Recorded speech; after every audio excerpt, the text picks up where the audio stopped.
Hey all, it's me, Upik. I've been working with clay for years and years and years and years and years. And I have made a lot of mistakes and learned a lot from it too. So here are some tips. Hope this work for you because it worked for me. Too much moisture could end up growing molds on your clay, and acetone is not really good for sensitive skin. So I use hand sanitizer. Don't use clothes with lint in it to clean the tools you use for your clay charms because the major source of dust in your clay is from the lint on the clothes. So stop using cotton or any other cloth that has lint in it. Instead, you can use polyester. Polyester doesn't have much of a lint, or silk or satin works well too. Before I start working on a clay project, I'll always clean everything with hand sanitizer. Sanitizer will remove all the dry colors or clay in your tools, so that works really well. And after cleaning all of the tools and my workspace, I'll clean my hand with soap and water and let it air dry. And after that, I'll clean it with a little bit of hand sanitizer too. If you still feel like there is dirt or dust in your hand, you can use a little bit of clay, uncolored clay or white colored clay, and rub it all over your hands. That will remove most of the dirt that could end up in your clay projects. Whenever I use a new piece of clay, I'll always use this little masking tape. I'll stick it on the dust and check for dust in the clay. Use an X-Acto knife, pick it up, and wipe it on the masking tape so your hands will be mess free. If you are going to pick it with your hand, it could end up sticking to your hand and going back to the clay. The clay tend to get stuck to everything I put it on, so I use parchment paper. Use a good quality parchment paper, not the cheap ones. Use a thick piece of cloth like your cushion and put the paper over it. Don't use cheap butter papers that look shiny like this. We may think that it's non-sticky because it's shiny, but no, I learned it the hard way. These parchment papers are the best, but this shiny butter paper will stick to your clay while it's drying and it'll be a hassle to remove it. I have tried all of these cute little gingerbread men on my parchment paper and none of them have even a little bit of paper stuck on it. While you're working with your clay charm, if you see a little bit of dust or different color of paint over the charm, let it dry for a day or two and then you can remove it easily. Don't pop the clay, but you can just scratch on top of the dirt. And if it's still not getting off, then use a little bit of water or sanitizer and scratch over it. Apply only a little bit of pressure and it'll be gone.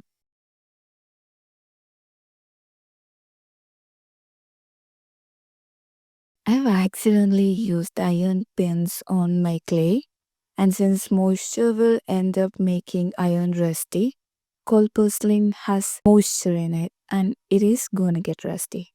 And it's not just the pin, the clay is also going to get stained because of the rust. So, to avoid that, I let my clay dry completely, glaze it, and then put the charms in it. You can use anti tarnish bronze findings for this, and that works well with it.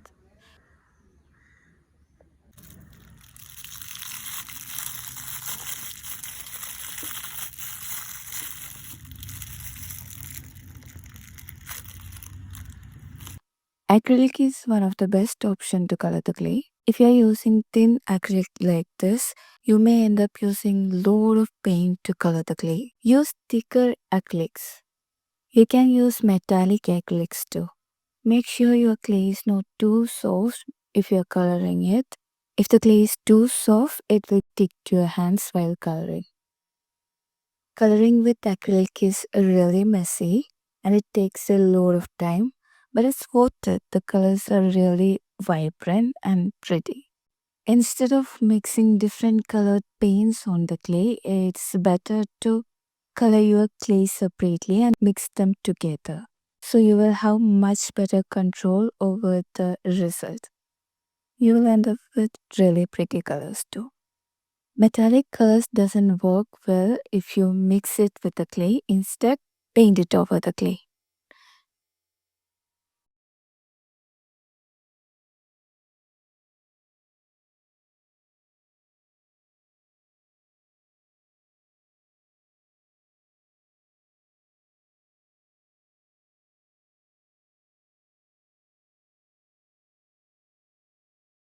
The least messy option is soft pastels, but you have to be careful since it's a bit dusty. It's not just the colors, even the texture of the clay is totally different if you are using soft pastel. All these beautiful colors are made with soft pastels. You can paint it over the clay charm too. If you are mixing different colored pastels together, make sure it is mixed very well for even coloring. Otherwise, it might end up looking a bit patchy. We can remove acrylic colors over the clay really fast, but that's not the same with soft pieces. It will be a bit tricky, and you might even end up with a messy looking charm in the end. Once the charm is colored with soft pastel, don't touch it. The color will be removed if you touch it, and also varnishing could end up ruining the color too.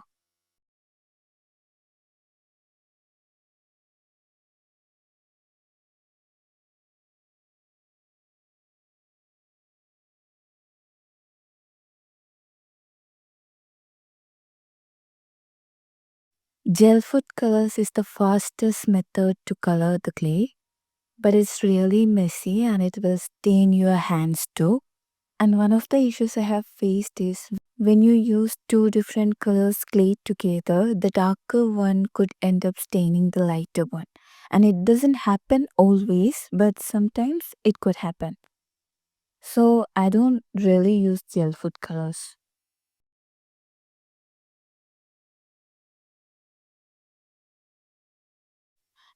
If you want to make a certain color, since the clay shrinks after drying, gel food colors, acrylics, and also soft pastel will become darker after drying. So whenever I need a certain color, I will make these little clay balls as color samples. Don't make it too thin and let it dry for a day or leave it overnight.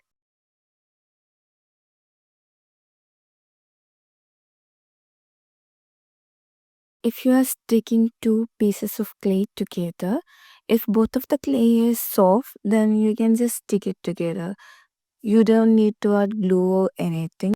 Since there is already glue in it, it will stick very well. On this charm, I didn't use any glue at all, but it's not going to come apart. Cold porcelain clay is very strong. But if both of the pieces are dry, or even if one piece is dry, it's better to use a little bit of PBA glue on it to stick it together. Whenever you're cutting any shape from the clay, make sure it's not too thin because it's going to dry and shrink. Make sure it's a bit thick. Use a little bit of cornstarch or use a piece of cling wrap or really thin plastic over the clay or on the cutter for a better shape. I made these little stamps myself, so if you want to know how, then let me know.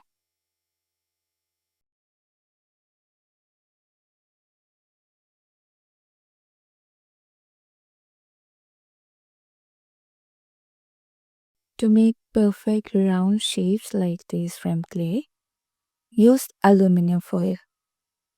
Shape it into little balls. Make sure that is smaller than the size of the clay chunk that you want to make. And to attach two pieces together, don't use metal. Instead, use toothpicks or skewers. Anything that's wood works very well. Not just on aluminum foil, but also when you're attaching two pieces of clay together, wood works better. To make the shape stand on its own, you can just press a little bit on the clay and the bottom will flatten itself. Remove any piece of dirt that you can see. Condition the clay and then roll it into a ball. That's how you make the surface of the clay smoother, and then pinch it slowly. Make sure you are not ruining the shape of the clay. Do not cover the hole that we just made and roll it on your hands, but don't put too much pressure while doing this. Let it dry for 5 to 6 hours so it will hold the shape. You can just press on it and the bottom will flatten and it will stand on its own.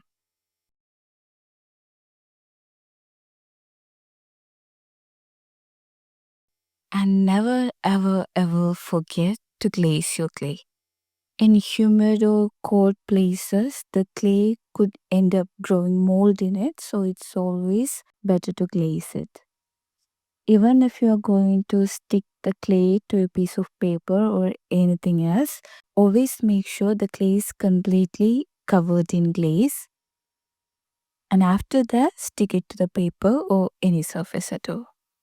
And if you are using my method of glazing, which I have uploaded on my page, then make sure the first coat is really thin and use the least amount of pressure and least amount of brush strokes while you are painting over soft bases like this blush on the cheeks. So that's it for today. Hope you learned something new. If you have any doubts, comment them down.